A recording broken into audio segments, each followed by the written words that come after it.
إن الحمد لله نحمده ونستعينه ونستغفره ونعوذ بالله من شرور أنفسنا وسيئات أعمالنا من يهده الله فلا مضل له ومن يضلل فلا هادي له وأشهد أن لا إله إلا الله وحده لا شريك له وأشهد أن محمدًا عبد الله ورسوله يا أيها الذين آمنوا اتقوا الله حق تقاته ولا تموتن إلا وأنتم مسلمون يا أيها الناس اتقوا ربكم الذي خلقكم من نفس واحدة وخلق منها زوجها وبث منهما رجالا كثيرا ونساء واتقوا الله الذي تساءلون به والأرحام إن الله كان عليكم رقيبا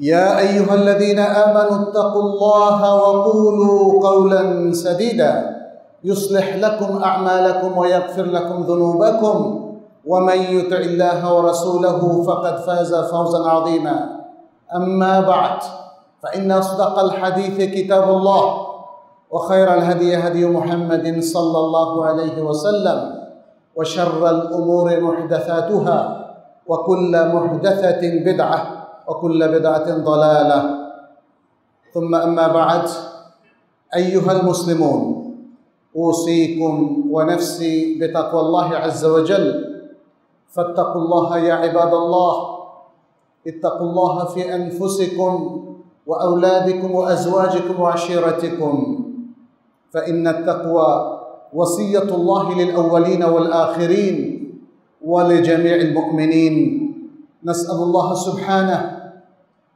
أن يجعلنا وإياكم من عباده المتقين ويتقبل منا ومنكم صالح الأعمال ويجعلنا من عباده المؤمنين المخلصين إنه ولي ذلك والقادر عليه عباد الله আজকের এই জুমাবারে যারা সমাবেত হয়েছেন আল্লাহর শুকরিয়া আদায় করি তিনি আমাদেরকে এই মসজিদে আসার তৌফিক দিয়েছেন তার ইবাদতের উদ্দেশ্যে। মসজিদের কি মর্যাদা রয়েছে ইসলামে এবং কি কার্যক্রম, মসজিদ ভিত্তিক আমাদের করণীয় কি এবং জুমাবারেই বা আমরা কি কি কাজ করতে পারি, এগুলো নিয়ে আজকে সংক্ষেপে আপনাদের সামনে কিছু কথা শেয়ার করব ইনশাআল্লাহ খুতবায়। শুরুতে আল্লাহর তৌফিক কামনা করছি। রাসূলুল্লাহ সাল্লাল্লাহু আলাইহি ওয়াসাল্লামের বিখ্যাত একটি হাদিস যেটি ইমাম বুখারী তার সহিহ আল বুখারীর মধ্যে নিয়ে এসেছেন। নবী সাল্লাল্লাহু আলাইহি ওয়াসাল্লাম বলেছেন, আহাব্বুল বিলাদি ইলাল্লাহি মাসাজিদুহা, আল্লাহর কাছে সবচেয়ে প্রিয়তম স্থান হলো তার মসজিদগুলো। ওয়া আবগাদুল বিলাদি ইলাল্লাহি আসওয়াকুহা, আর সবচেয়ে নিকৃষ্ট জায়গা কোনটা? বাজার। যদিও বাজারেরও প্রয়োজন আছে, কিন্তু বাজারে এমন কিছু হয় যেটা হয়তো শরিয়া লঙ্ঘন, আর মসজিদ হচ্ছে আল্লাহর খাস ঘর, বুয়ুতুল্লাহ, যেখানে আল্লাহ সুবহানাহু ওয়া তাআলার ইবাদত হয়, তার যিকির হয়, আল্লাহর তাআত এবং ভালো কাজগুলো হয়। মসজিদের এই বৈশিষ্ট্যের কারণে, মসজিদের এই সুমহান মর্যাদা, সারা পৃথিবীর যে কোনো ঘরের চাইতে, যে কোনো স্থানের চাইতে সবচেয়ে উত্তম স্থান কোনটা?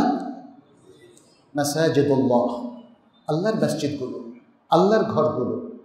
এই জন্যই রাসূল সাল্লাল্লাহু আলাইহি ওয়াসাল্লাম এই কথাটি বলেছেন, আহাব্বুল বিলাদি ইলাল্লাহি মাসাজিদুহা।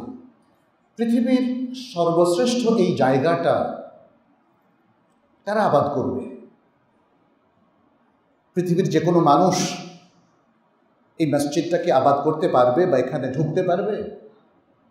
সূরা আত-তাওবার 18 নম্বর আয়াতে আল্লাহ তাআলা সেটাও বলে দিয়েছেন, ইন্নামা ইয়া'মুরু মাসাজিদাল্লাহি মান আমানা বিল্লাহি ওয়াল ইয়াউমিল আখির ওয়া আকামাস সালাতা ওয়া আতাজ যাকাতা ওয়া লাম ইয়াখশা ইল্লাল্লাহ।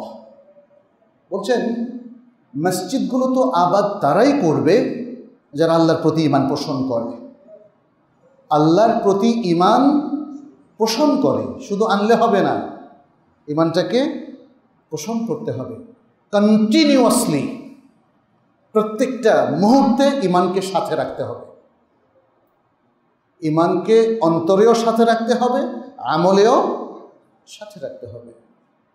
আল্লাহর প্রতি ঈমান রাখে এবং আখিরাত দিবসের প্রতিও তারা ঈমান পোষণ করে। আর কি করে? সালাত কায়েম করে এবং যাকাত প্রদান করে। আর আল্লাহকে ছাড়া আর কাউকে ভয় পায় না। এটাও বিশেষ একটা বৈশিষ্ট্য। যেই মোমেন আল্লাহকে ছাড়া আর কাউকে ভয়ও পায় না, পরোয়াও করে না, সে মসজিদ আবাদ করবে। কারণ মসজিদ মুসলিম সমাজের প্রাণ। এই মসজিদটা দুর্বল হলে মুসলিম সমাজ দুর্বল হয়ে যাবে। এই মসজিদের কার্যক্রম স্থগিত হয়ে গেলে মুসলিম সমাজটাও স্থগিত হয়ে যাবে, অকার্যকর হয়ে যাবে। এই মসজিদ সঠিকভাবে আবাদ না হলে এই সমাজে অধঃপতন শুরু হয়ে যাবে। সমাজে ভালো এবং কল্যাণকর কাজগুলো কমে যাবে এবং খারাপ কাজগুলো বেড়ে যাবে যদি মসজিদের আবাদ ঠিক মতো না হয়, অথবা যদি মসজিদকে এই ভালো লোকেরা আবাদ না করে। তাহলে এখানে আপনারা লক্ষ্য করছেন যে অনেকগুলো সমস্যা দেখা দিতে পারে। এক, মসজিদ যারা আবাদ করছে তারা ভালো মানুষ নয়। দুই, ভালো মানুষরা মসজিদ আবাদ করতে পারছে না। এটা একটা বাংলাদেশের বড় সমস্যা। মসজিদ আবাদ করার সর্বপ্রথম কর্তৃপক্ষ হচ্ছে মসজিদ কমিটি, তাই না? আমাদের বাংলাদেশে যদিও নবী সাল্লাল্লাহু আলাইহি ওয়াসাল্লামের কোনো মসজিদ কমিটি ছিল না। মসজিদ কমিটি রাখাটা নিষিদ্ধ নয়, কিন্তু এই কমিটিতে কারা কাজ করছে এটা দেখার বিষয়। তিনি কি ইসলামটাকে লালন করেন, ঈমানটাকে পোষণ করেন? তার কি ঈমানটা পরিপূর্ণভাবে বজায় আছে? তিনি কি সালাত কায়েম করেন, সালাত রেগুলার পড়েন? কারণ সালাত তো তাকে সকল মুনকারাত এবং ফাহিশা থেকে রক্ষা করে। তাহলে এই মসজিদ যিনি আবাদ করছেন তাকে কি তার সালাত এই সকল মুনকারাত, অন্যায়, সামাজিক অন্যায় কিংবা মানবিক অন্যায় কিংবা যে কোনো পাপ, এগুলো থেকে রক্ষা করছে তার সালাত? যদি রক্ষা না করে তাহলে তিনি মসজিদ আবাদ করার কর্তৃপক্ষ হতে পারেন না। আর যদি হন তাহলে মসজিদগুলো কিন্তু অন্যদিকে চলে যাবে। সুতরাং এই আয়াতটা আমাদের জন্য খুব গুরুত্বপূর্ণ। যারা মসজিদ বানাচ্ছেন, আজকাল অনেকেই ফ্যাশনেবল মসজিদ বানাচ্ছে বা মসজিদ বানিয়ে দুনিয়া অর্জন উদ্দেশ্য, এটাও কিন্তু সমস্যা। রাসূল সাল্লাল্লাহু আলাইহি সাল্লামের বিখ্যাত একাধিক হাদিস আছে যেখানে তিনি স্পষ্ট বলে দিয়েছেন মসজিদ বানাতে হবে আল্লাহর জন্যে। কার জন্যে? আল্লাহর জন্যে। সহিহ বুখারীর হাদিস তো আছেই, এছাড়া অন্য অন্য গ্রন্থেও স্পষ্ট করে রাসূল সাল্লাল্লাহু আলাইহি সাল্লাম এর হাদিসটা বিধৃত হয়েছে। তিনি বলেছেন কি, মান বানা লিল্লাহি বাইতান, দেখেন, মান বানা লিল্লাহি বাইতান বানাল্লাহু লাহু বাইতান ফিল জান্নাহ। আল্লাহর জন্য যে মসজিদ বানায়, কোনো ঘর বানায়, ঘরটাই তো মসজিদ, তাহলে আল্লাহ তার জন্য জান্নাতে প্রাসাদ বানাবেন। কোনো কোনো বর্ণনা এসছে ওয়ালাউ বেমেফহাস আতাত, যদিও সেটা উইয়ের ঢিবির মতো হয়। উইয়ের ঢিবি বেশি বড় হয় না, অর্থাৎ ছোট্ট একটা মসজিদ বানান। কেউ কেউ তর্জমা করেছেন কবুতরের বাসার মতো। ছোট্ট মসজিদও যদি বানান তবুও আল্লাহ তাআলা সেই মসজিদের বিনিময়ে জান্নাতে একটা প্রাসাদ আপনার জন্য তৈরি করে দেবেন। সুবহানাল্লাহ। কিন্তু শর্ত একটাই, মসজিদ বানাবেন কার জন্যে? আল্লাহর জন্যে। মসজিদটা আল্লাহর জন্যই নির্মিত হয়, নির্মাণ করতে হবে। কেউ যদি অন্য কোনো উদ্দেশ্যে নির্মাণ করেন সেটা সত্যিকার অর্থে মসজিদ হবে না।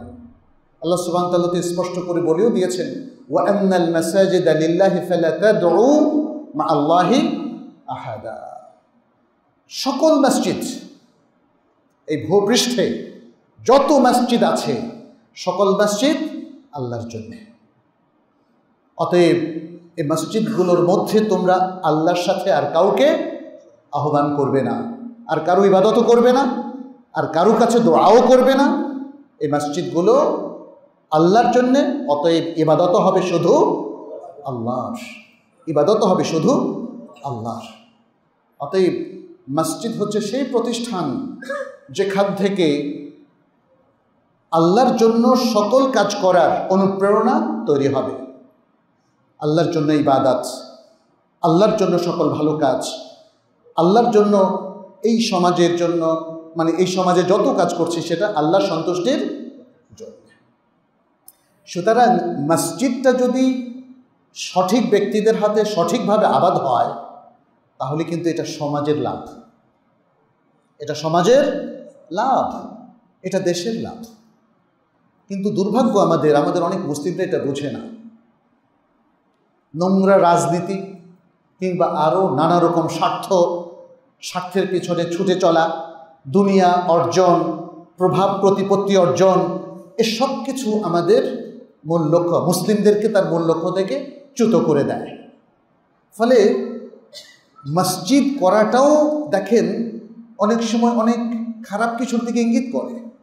সে মসজিদ দিয়ে কিন্তু আল্লাহর কাছে শ্রেষ্ঠত্ব চায় না, মর্যাদা চায় না, সে মসজিদ দিয়ে সামাজিক প্রতিপত্তি অর্জন করতে চায়। ফলে সেই মসজিদগুলো সমাজে সেই ভূমিকাটা এবং সে অবদানটা রাখতে পারে না যেটা রাখার জন্য আল্লাহ সুবহানাহু ওয়া তাআলা আমাদেরকে নির্দেশনা দিয়েছেন। অতএব মসজিদের সঠিক আবাদের মধ্য দিয়ে এই এলাকায় যারা বসবাস করছেন তারা প্রত্যেকে উপকৃত হতে পারেন, তারা প্রত্যেকে আলোকিত হতে পারেন, তারা তাদের সমাজকে সুন্দর করতে পারেন এবং শালীন, সুন্দর, বিশিষ্ট সমাজে পরিণত করতে পারেন। আজকে আমাদের সমাজগুলোতে দেখেন অনেক বিভেদ, অনেক সমস্যা, তাই না? অনেক সমাজের মধ্যে মাদকদ্রব্যের প্রসার, আমাদের সন্তানদেরকে মানুষ করতে পারি না, অশ্লীলতার প্রসার, তাই না? স্কুল কলেজগুলোর মধ্যেও যেমন ধরেন নানা ধরনের সমস্যা আমরা লক্ষ্য করছি, বিদ্যা প্রতিষ্ঠান। তার কারণ মসজিদগুলো তার রোলটা প্লে করছে না, অন্য কথায় মসজিদগুলো সঠিকভাবে আবাদ হচ্ছে না। তাইলে মসজিদগুলোতে যারা আসবে, যারা আবাদ করবে, তাদের বিষয়টা আমরা কিছুটা আঁচ করতে পারলাম সূরাত তাওবা থেকে। কিন্তু আরেকটা আয়াতও আছে যেখানে আল্লাহ সুবহানাহু ওয়া তাআলা স্পষ্ট করে উল্লেখ করে দিলেন এই মসজিদগুলোতে কারা আসবে, কারা ইবাদত করবে, সেটা সূরাত নূরের 36 এবং 37 নম্বর আয়াত। আল্লাহ সুবহানাহু ওয়া তাআলা বলছেন, ফি বুয়ুতিন আযিনাল্লাহু আন তুরফা ওয়া ইউযকারা ফিহা ইসমুহু ইউসাব্বিহু লাহু ফিহা বিল গুদুওয়ি ওয়াল আসাল রিজালুন লা তুলহিহিম তিজারাতুন ওয়ালা বাইউন আন যিকরিল্লাহি ওয়া ইকামিস সালাতি ওয়া ইতাইজ যাকাতি ইয়াখাফুনা ইয়াওমান তাতাকাল্লাবু ফিহিল কুলুবু ওয়াল আবসার। বলছেন এমন কিছু ঘর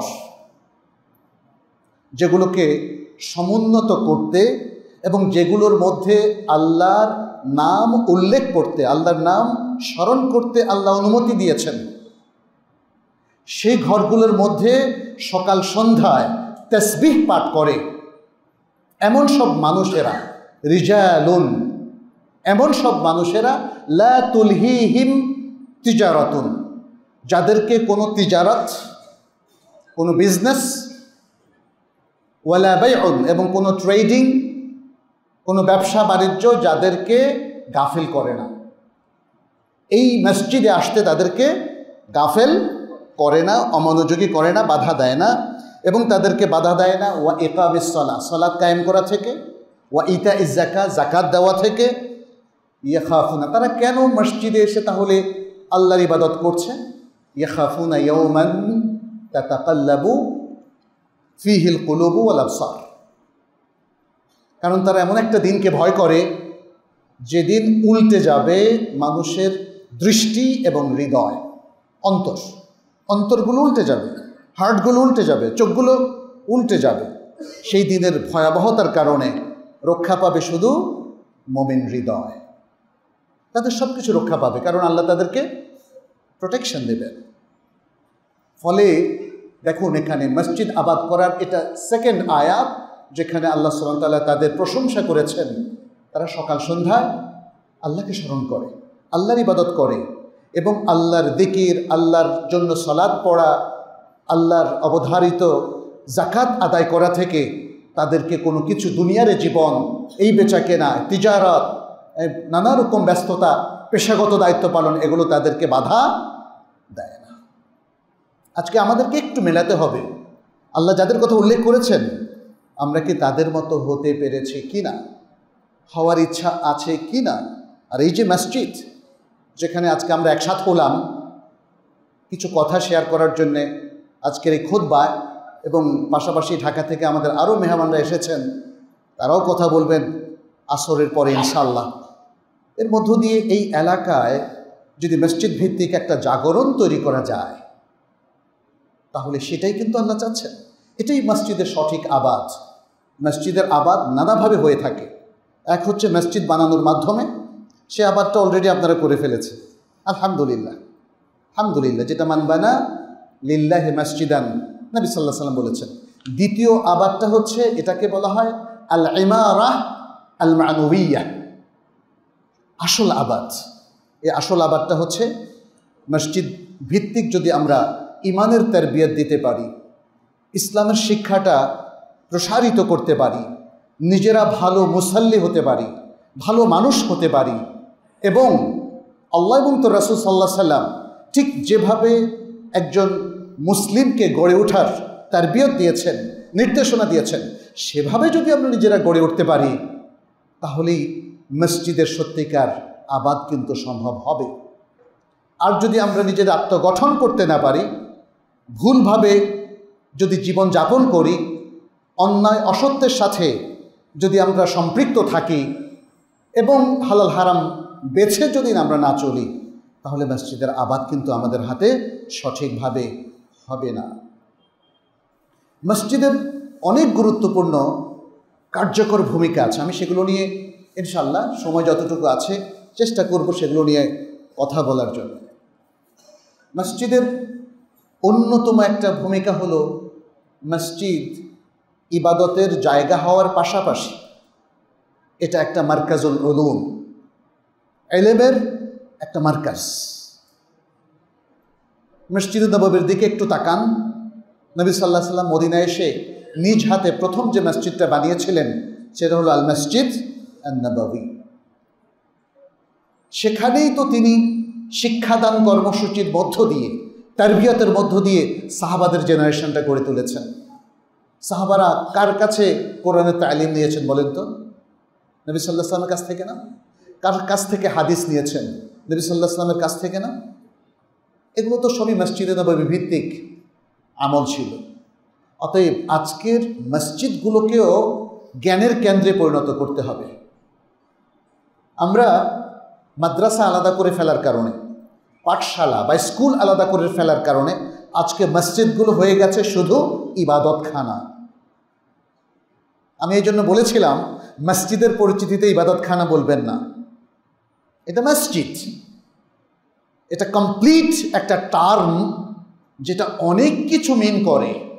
আর মসজিদকে যদি আপনি ইবাদতখানা বলেন, তাহলে শুধু 5 ওয়াক্ত সালাত ছাড়া এখানে আর কিছুই হবে না। খুবই দুর্ভাগ্যজনকভাবে আমরা লক্ষ্য করছি, আজকে আমাদের সমাজে অনেক মসজিদ সালাত হয়ে গেছে বন্ধ করে দেয়। মসজিদ ঠিক আছে, সমাজ পরিপূর্ণভাবে সেফ এবং নিরাপদ হওয়ার আগ পর্যন্ত মসজিদে কিছু নিরাপত্তার নিয়মকানুন থাকবে, কিন্তু সকাল ফজর থেকে আরম্ভ করে এশা পর্যন্ত মসজিদটা ওপেন থাকা উচিত। মসজিদের ইমাম, মসজিদের খাদে, মুয়াজ্জিন, মসজিদের কমিটির আরও অন্য ব্যক্তিরা মসজিদকে আবাদ রাখবেন। এটাকে বন্ধ কেন করবেন? এখানে এসে অনেকে কোরআন পড়বে, হাদিস পড়বে, মসজিদে লাইব্রেরি থাকবে, তাই না? মসজিদে একের পর এক আলোচনা চলতে থাকবে। আপনারা কি মসজিদে নববীতে গিয়েছেন না? অনেকেই তো হজ উমরার সময় গিয়েছেন, সেখানে দেখেন ফজরের পর থেকেই দার্স শুরু হয়ে যায়।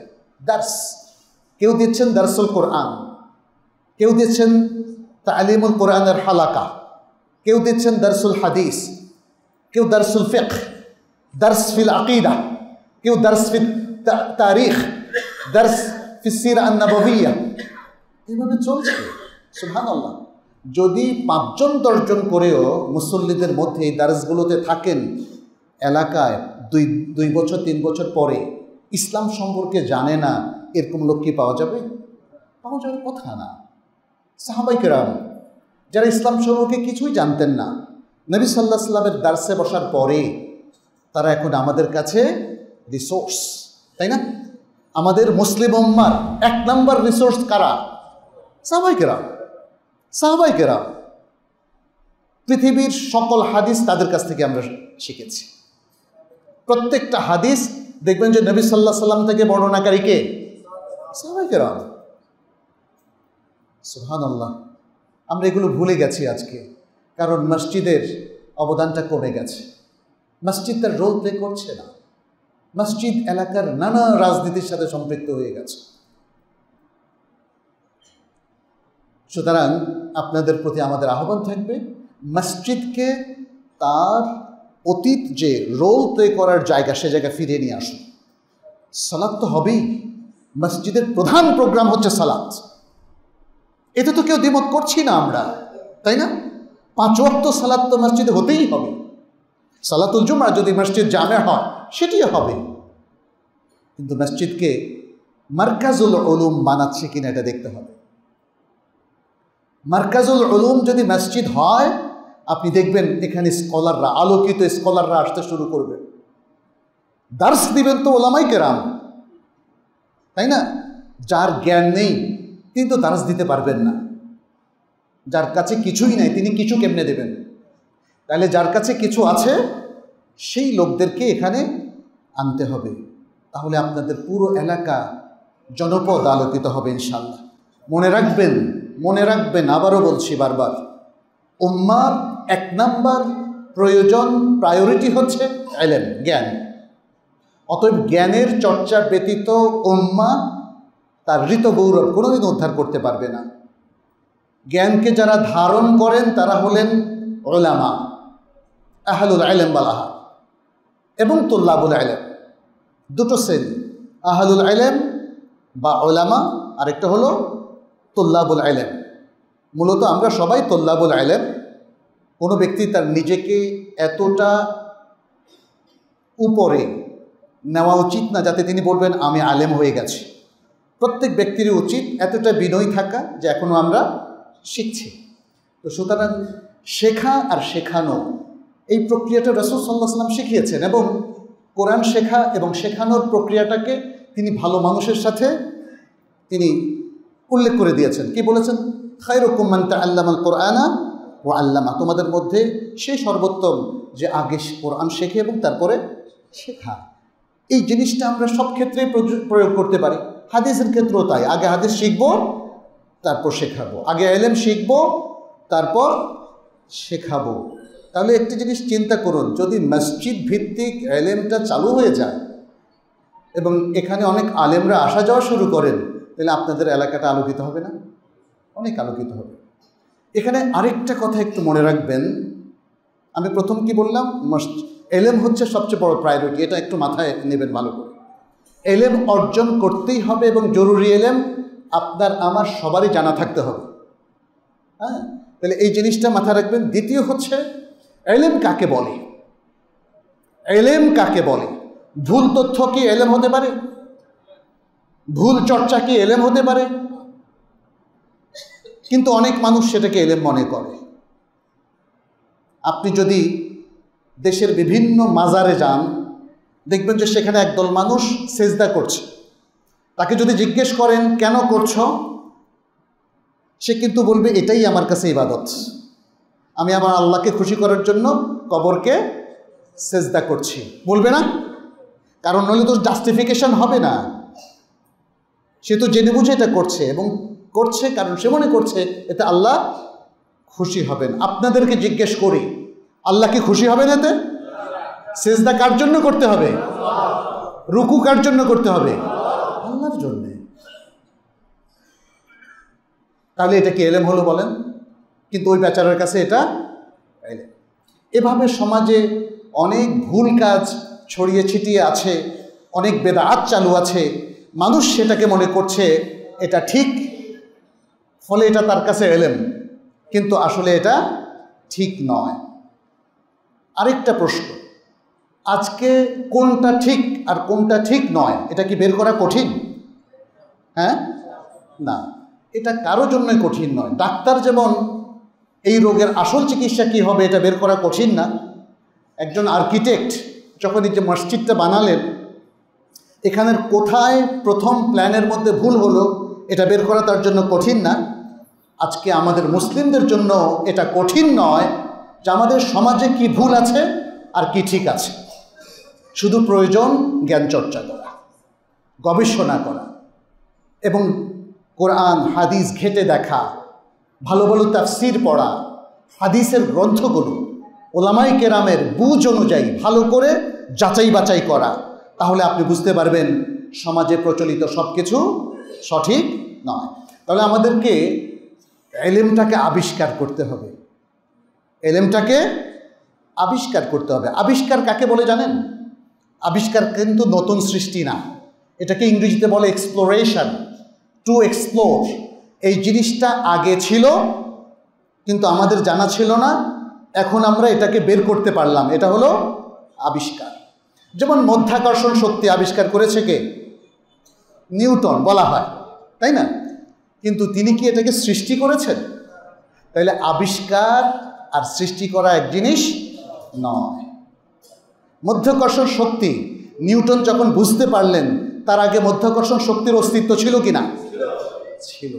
তার আগেও মানুষ বসবাস করতো এখানে, এবং এটা মাধ্যাকর্ষণ শক্তির কারণে, তাই না? তার আগেও ঢিল মারলে নিচে পড়তো, এটাকে এক্সপ্লোরেশন বলে। তাহলে এই জ্ঞানটা ছিল, তিনি আবিষ্কার করলেন। আজকে আমাদের এই সমাজে কোরআন হাদিসের অনেক জ্ঞান আছে কিন্তু বইয়ের মধ্যে লুকিয়ে আছে, আমাদের কাছে নাই, আমাকে সেটা আবিষ্কার করতে হবে, সে কথাই বলছে। আর এই আবিষ্কার হবে পড়াশোনা চর্চার মধ্য দিয়ে।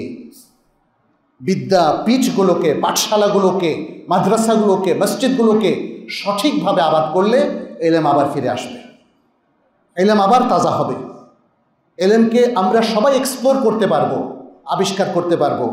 এলেম আবিষ্কার করার অন্যতম একটা উদ্দেশ্য হচ্ছে আমল করা। মনে রাখবেন, এলেম অর্জনের উদ্দেশ্য কি? আমল করা। আমল করতে হবে। আমি জানলাম, বুঝলাম, হক বুঝলাম, আমল করলাম না, এটা হতে পারে না। আজকে আমরা আপনাদের সবাইকে বলবো যে যেহেতু মসজিদের আরেকটা প্রয়োজন হচ্ছে মারকাজুল উলুম, তাহলে বিশুদ্ধ আমল, বিশুদ্ধ এলেম এবং আমলের চর্চা কিন্তু এখানে শুরু করতে হবে। এটা একটু মাথায় রাখতে হবে। অনেক সময় আমাদের সমাজে অনেক কিছু লম্বা টাইম ধরে প্রচলিত, আমরা তার বাইরে যেতে পারি না, ভয় করি। কিন্তু ভয় করতে হবে কাকে বেশি বলেন তো? আল্লাহকে। এখানে দেখেন, মসজিদ যারা আবাদ করবে তাদের বৈশিষ্ট্য কি বলা হয়েছে? ইয়াখাফুনা ইয়াওমান তাতাকাল্লাবু ফিহিল কুলুবু ওয়াল আবসার। তারা কিন্তু ওই দিনকে ভয় করে, তারা জনগণকে ভয় করে না। আর মানুষের মধ্যে তো একটু বুঝে শুনেই আমাদের কাজ করতে হবে, তাই না? আমরা প্রত্যেকেই যদি আমাদের জেহানটাকে পরিষ্কার করে নেই যে সর্ব অবস্থায় আমরা আল্লাহ এবং রাসূলকে প্রাধান্য দেব, এটা উচিত কিনা বলেন? সর্ব অবস্থায় আমরা কাকে প্রাধান্য দিব? আল্লাহ এবং তার রাসূলকে। আল্লাহকে প্রাধান্য দেওয়া মানে কিতাবুল্লাহকে প্রাধান্য দেওয়া, কোরআনকে। আর রাসূলকে প্রাধান্য দেওয়া মানে হচ্ছে হাদিসকে প্রাধান্য দেওয়া। তো কোরআন হাদিসের অনেকগুলো বিষয় নিয়ে আমাদের ইখতিলাফ আছে, সে ইখতিলাফ নিয়ে কিন্তু ঝগড়াঝাটি করা যাবে না।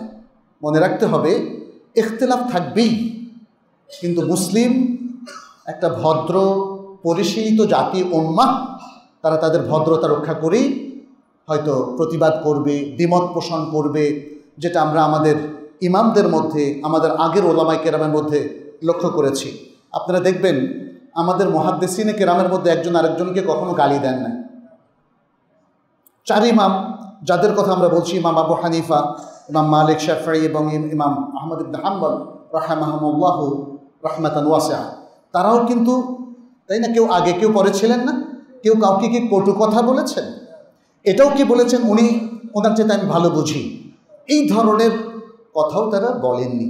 অতএব আমাদেরকে এলেম চর্চার ক্ষেত্রে মনে রাখতে হবে, এলেমের অধিকাংশ কথাগুলোই যদি শুদ্ধ হয় আমরা একমত, কারণ অশুদ্ধ কথাও তো আমি বললাম কেউ কেউ বলে, সেটার সাথে আমরা একমত নই। আবার আরেকটা জায়গা আছে যেটা নিয়ে কিছু কিছু জায়গায় আমাদের ইখতিলাফ আছে। ইভেন সালাতের মধ্যেও তো ইখতিলাফ আছে না?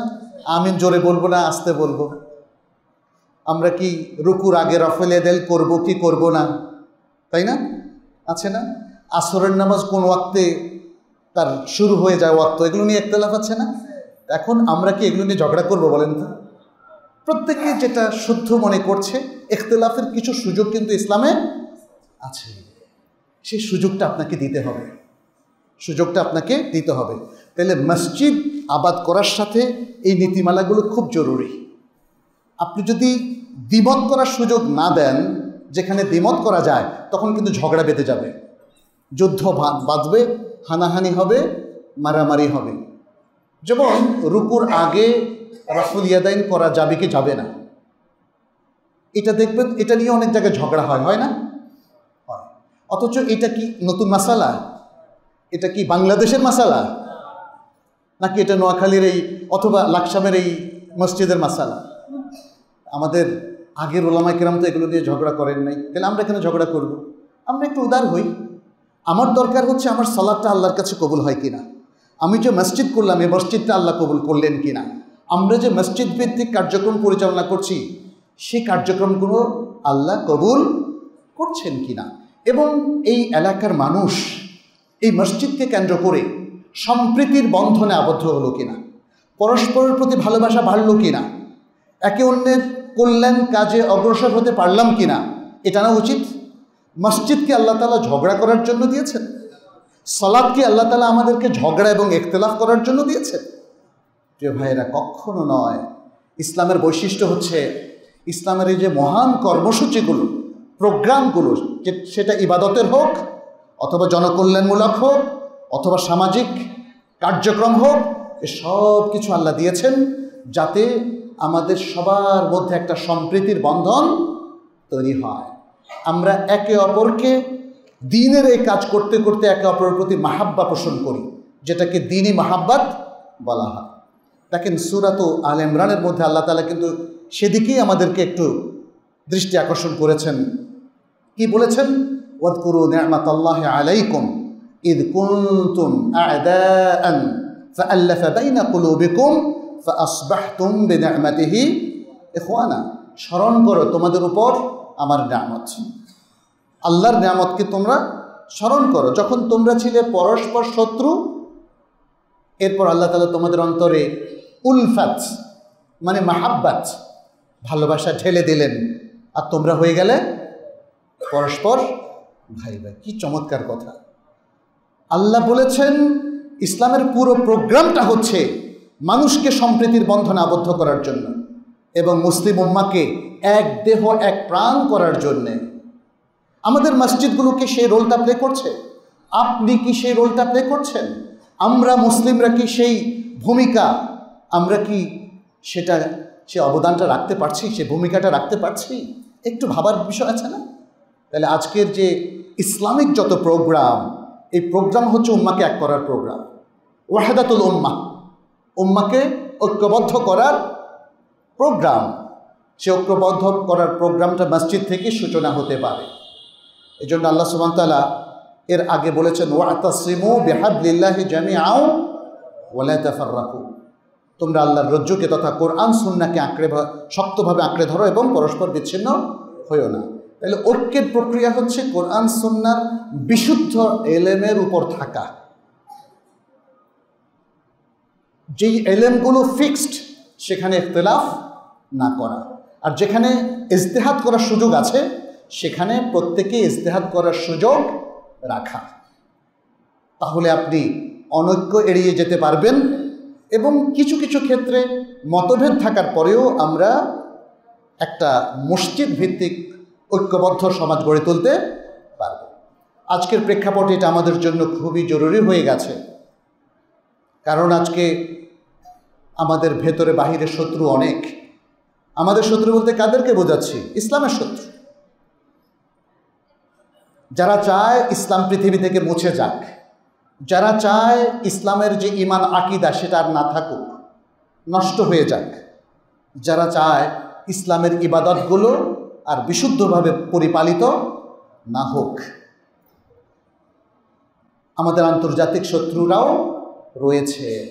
সুতরাং আজকের প্রেক্ষাপটে আমরা যদি আমাদের ইবাদতগুলোকে সহিশুদ্ধ করতে না পারি, বিশুদ্ধ জ্ঞানের আলোকে আলোকিত হতে না পারি এবং মসজিদগুলোকে অ্যাক্টিভ করতে না পারি, তাহলে আমাদের জন্য বড়ই দুর্ভোগময় ভবিষ্যৎ অপেক্ষা করছে।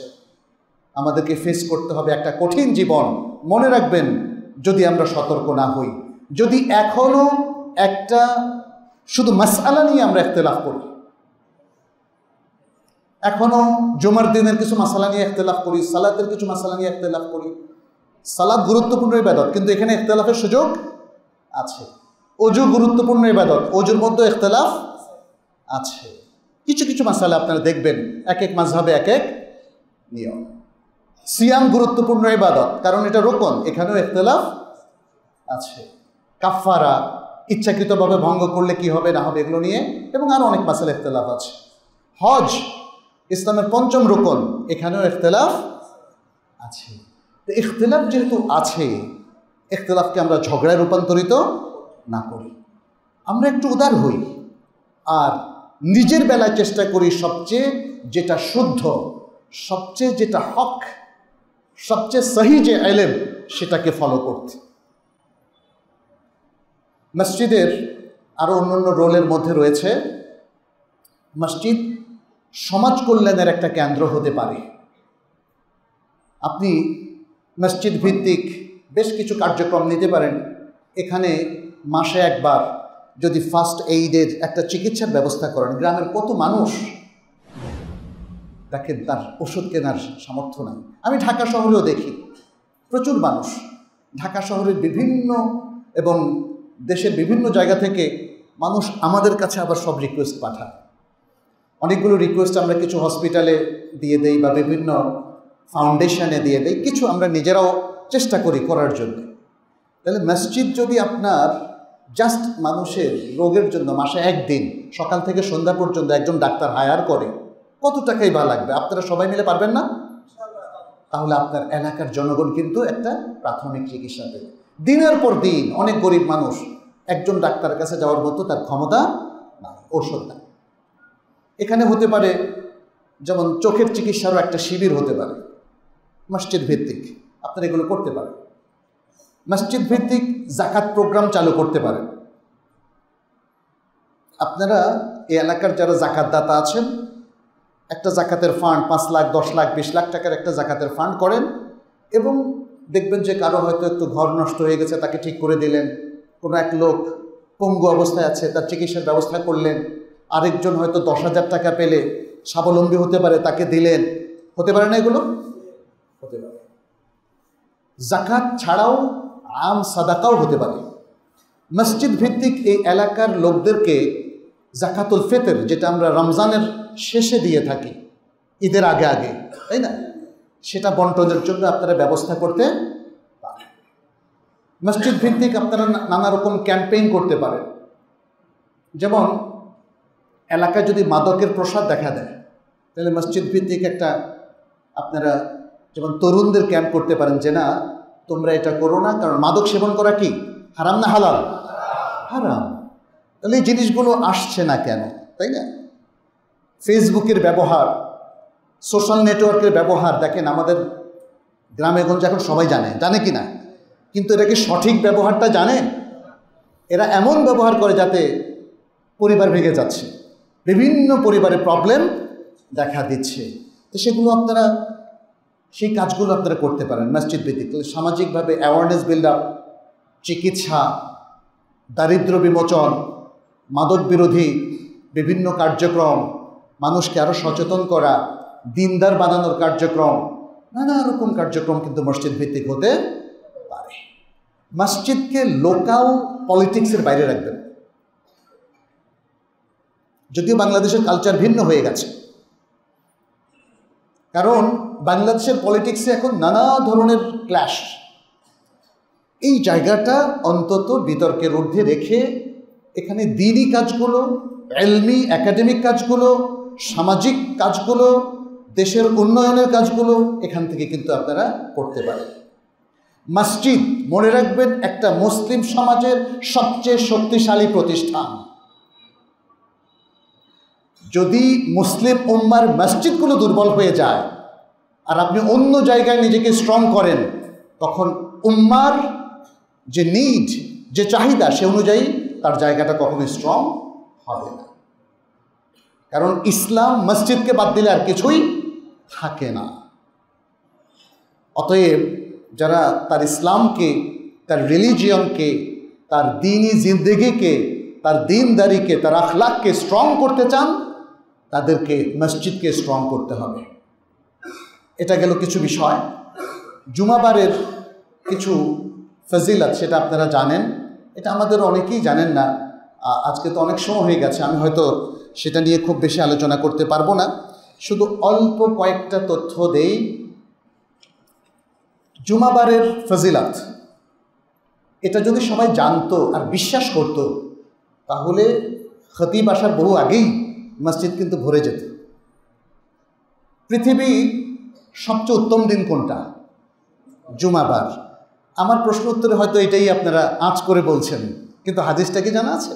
সহিহ মুসলিমের হাদিস, নবী সাল্লাল্লাহু আলাইহি ওয়াসাল্লাম বলছেন, খায়রু ইয়াউমিন তালাআত আলাইহি শামসু ইয়াউমুল জুমআহ। যে দিনগুলোতে সূর্য ওঠে সেই দিনগুলোর মধ্যে সবচেয়ে উত্তম হলো ইয়াউমুল জুমআহ, জুমাবার। আচ্ছা, পৃথিবীতে কি এমন দিন আছে যেখানে সূর্য ওঠে না? নাই, সব দিনই সূর্য ওঠে। অতএব ইভেন মেরু অঞ্চলেও সেখানে হয়তো লম্বা হতে পারে দিন, বাট সব জায়গায় সূর্য ওঠে এবং ডোবে। সুতরাং পৃথিবীর সব দিনের মধ্যে সবচেয়ে উত্তম দিন হলো জুমাবার। দ্বিতীয় হাদিসটা সেটি আবু দাউদ উল্লেখ করেছেন। নবী সাল্লাল্লাহু আলাইহি ওয়াসাল্লাম বলেছেন, ইন্না মিন আফদালি আইয়ামিকুম ইয়াউমুল জুমআহ।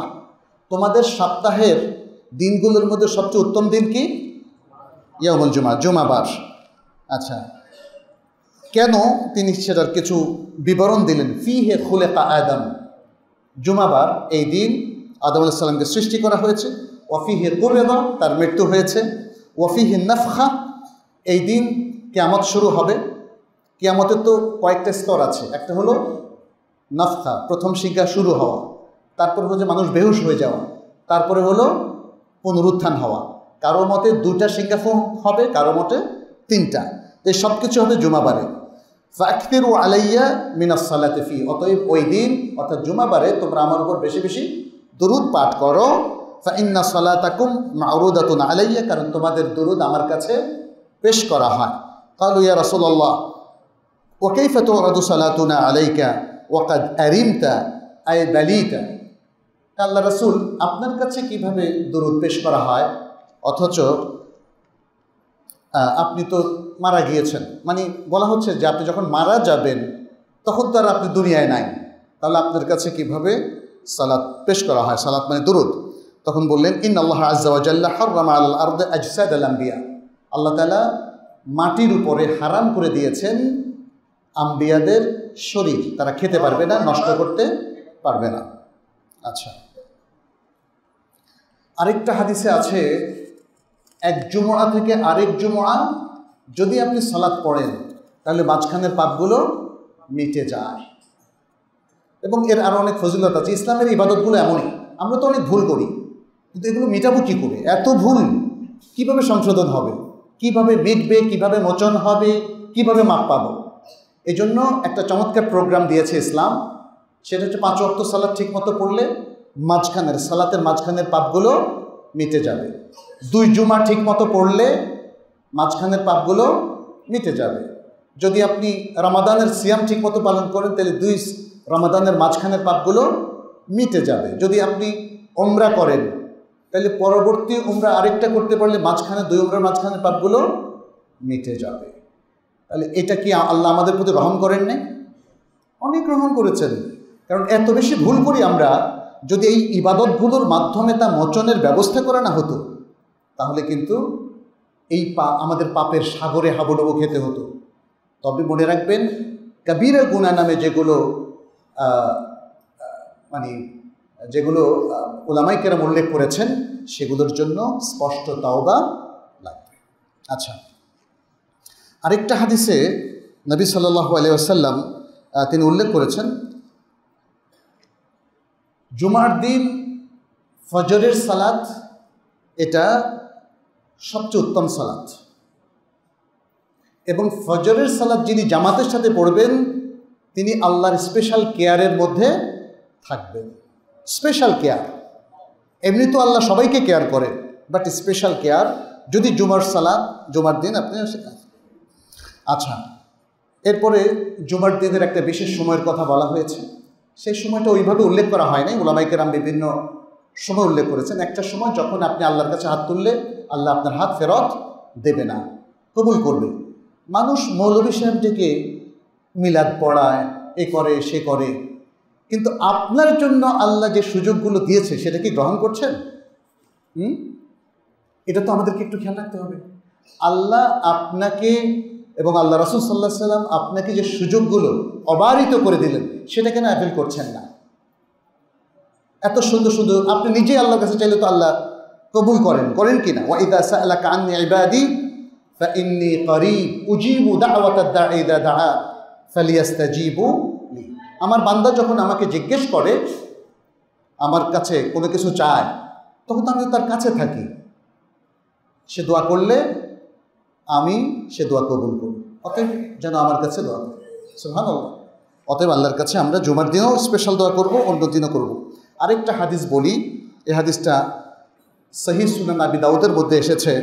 নবী সাল্লাল্লাহু আলাইহি ওয়াসাল্লাম বলছেন, মান গাসসালা ইয়াউমাল জুমআতি ওয়াগতাসালা, যে ব্যক্তি জুমার দিন গোসল করে, ধৌত করে এবং গোসল করে, তুম্মা বাক্কারা ওয়াবতাকারা, এরপরে তাড়াতাড়ি করে মসজিদে আসে, ওয়ামাশা ওয়ালাম ইয়ারকাব, সে হেঁটে আসে, কোনো কিছুতে বাহনে চড়ে না আসে, ওয়াদানা মিনাল ইমাম, এবং ইমামের নিকটবর্তী হয়, ফাস্তামা, এরপরে ইমামের খুতবা সে শুনে, ওয়ালাম ইয়ালগু, এবং কোনো বাজে কথা সে বলে নাই। যদি এরকম হয়, কানা লাহু বিকুল্লি খুতওয়াতি আমালু সানা, তাহলে তার প্রত্যেক পদক্ষেপে 1 বছরের সওয়াব সে পাবে। আচ্ছা, তাহলে 1 বছরের সওয়াবটা কি?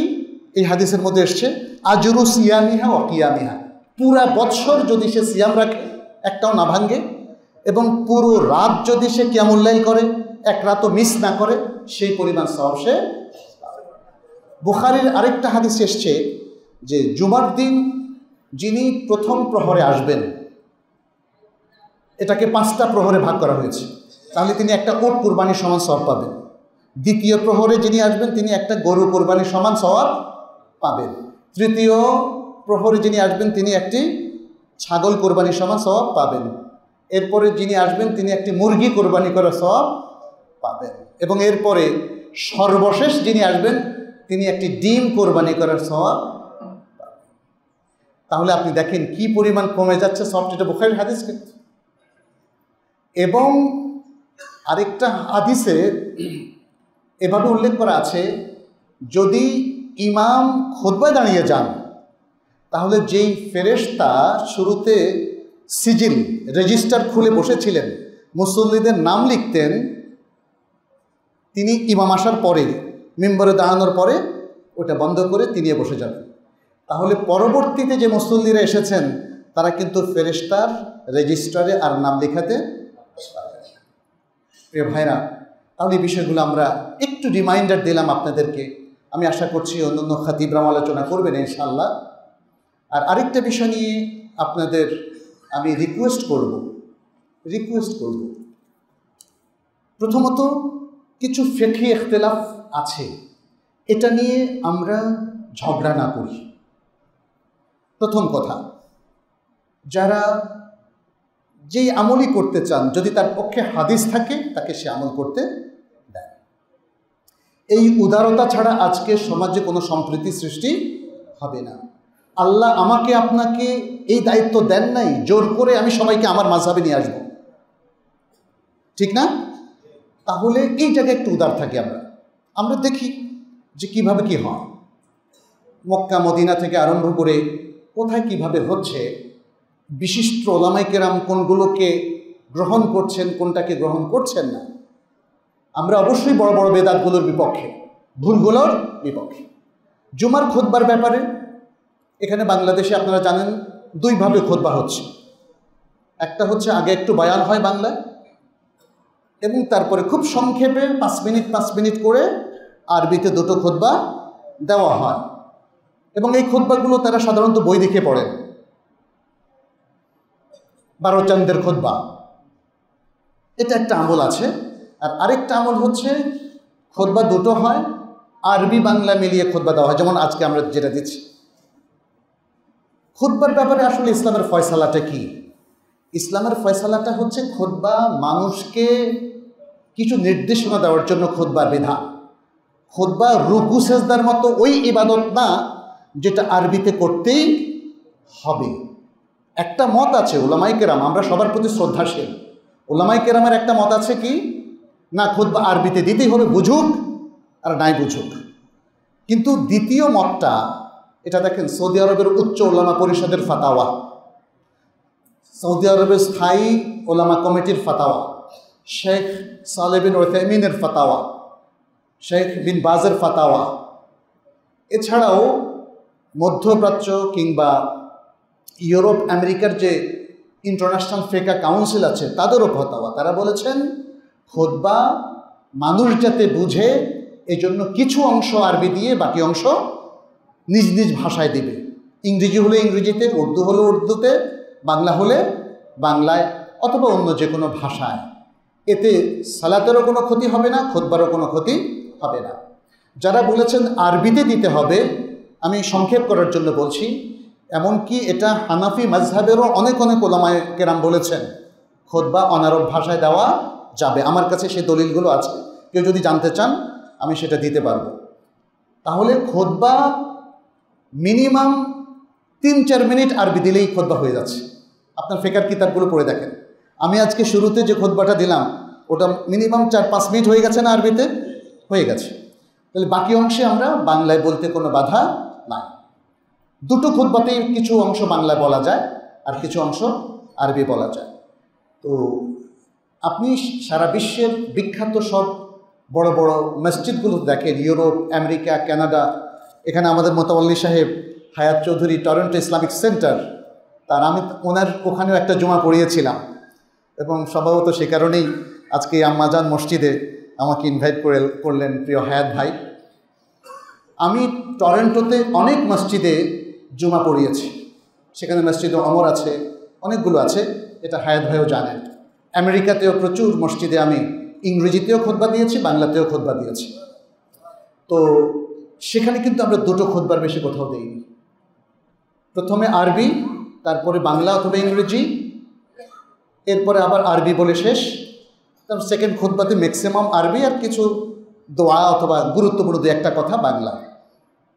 এটা যদি আপনারা চালু রাখতে পারেন এটা খুবই ভালো হয়। আমি ইম্পোজ করছি না, এটা আমার পরামর্শ।